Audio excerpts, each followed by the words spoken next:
दोस्तों आजकल एक चीज़ बहुत ज़्यादा फेमस हो रही है और वो है लेज़र टेक्निक। तो जो लेज़र टेक्निक है इसका इस्तेमाल किया जा रहा है फिस्टुला को ठीक करने में। तो आज इस वीडियो में मैं आपको बताऊंगा कि जो ये लेज़र है इस फिस्टुला में कितना कारगर है, क्या आपको उसको कराना चाहिए या नहीं कराना चाहिए। एक्चुअली जो लेज़र होता है ये एक तरह की एक फाइबर होती है, जैसे कि आप देख सकते हैं कि एक फाइबर होती है, ठीक है। ये जो लेज़र होती है क्या करती है, आपका जो फिस्टुला ट्रैक्ट होता है यानी आपका जो भगंदर का रास्ता होता है उस रास्ते में जो लेज़र होता है उस लेज़र को डाला जाता है। तो ये जो लेज़र होती है ये एक तरीके से जो आपका फिस्टुला ट्रैक्ट होता है, जो आपकी रास्ता होता है उस रास्ते को ये जलाती है, जिससे जो अब फिस्टुला में एक्चुअली होता क्या है कि जो आपका रास्ता होता है, आपका जो एक ट्रैक्ट बना होता है, इसके अंदर बहुत सारी गंदगी होती है, अनहेल्दी ग्रैन्युलेशन टिश्यू होते हैं। ये जो टिश्यू होते हैं इसके अंदर गंदगी होती है, इसके अंदर बैक्टीरियाज होते हैं। इनको अच्छी तरह से क्या कहते हैं, सफाई इनकी बहुत ज़रूरी होती है। अब क्या होता है कि जो लेज़र होता है, जब इस लेज़र को इस ट्रैक्ट के अंदर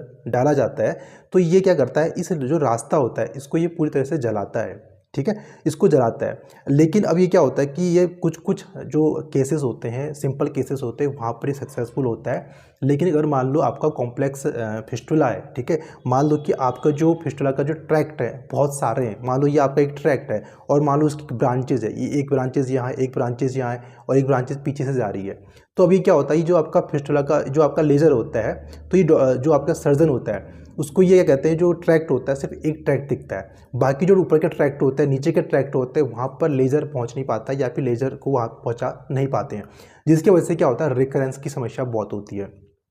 दूसरा एक समस्या इसमें देखी जाती है कि जो हमारा फिस्टुला होता है इसमें एक दिक्कत होती है कि इसके अंदर जो ओपनिंग होती है, जो आपके एनल कैनाल के अंदर जो ओपनिंग होती है, उस ओपनिंग को सबसे ज़्यादा ठीक करना ज़रूरी होता है। तो बहुत बार क्या होता है कि लेज़र में क्या होता है कि जो ये आपका एनस के किनारे वाला जो रास्ता होता है, अंदर ट्रैक्ट बना होता है, उस ट्रैक्ट को तो लेज़र से हम ठीक कर देते हैं, लेकिन जो उसके अंदर जो इंटरनल ओपनिंग होती है, जो आंतरिक जो अंदर ओपनिंग होती है, वो ओपनिंग को सही से क्या कहते हैं, उसका ट्रीटमेंट लेज़र नहीं कर पाता है। तो इसकी वजह से क्या होता है कि इंसान को लगता है कि मेरा फिस्टुला सही हो चुका है, ठीक है, उसको पस आना बंद हो जाता है, घाव थोड़ा भर भी जाता है, लेकिन दोबारा रिकरेंस के चांसेस बहुत हो जाते हैं। तो दोस्तों ये मान के चलो कि लेज़र सक्सेसफुल तभी है जब ये मान लो कोई सिंपल फिस्टुलाज होते हैं तो वहाँ पर सक्सेसफुल होता है, या फिर आपका कॉम्प्लेक्स फिस्टुला ना हो और मान लो आपके जो फिस्टुला है उसके जो रास्ते हैं, उसके जो ब्रांचेज हैं वो ज़्यादा नहीं होने चाहिए, सिंपल होगा तो लेज़र से कहीं कहीं ठीक हो सकता है। लेकिन अगर मैं आपको बोलूँ कि लेज़र अगर आप फिस्टुला में करा रहे हैं तो आपको जो सर्जन है वो आपको बताएंगे कि आपका फिस्टुला कैसा है। अगर आपका फिस्टुला कॉम्प्लेक्स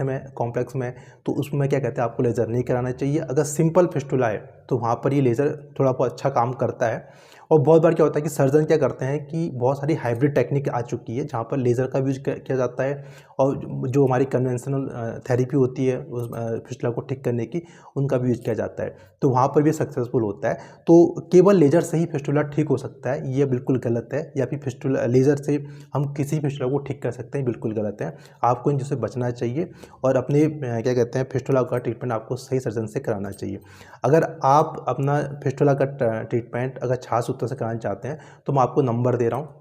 मैं हरिद्वार में भी करंट प्रैक्टिस करता हूँ और आप यहाँ पर कांटेक्ट कर सकते हैं। और अगर आपको अपॉइंटमेंट लेना है तो आप इसमें कांटेक्ट कर सकते हैं। तो आज के लिए इतना ही, थैंक यू।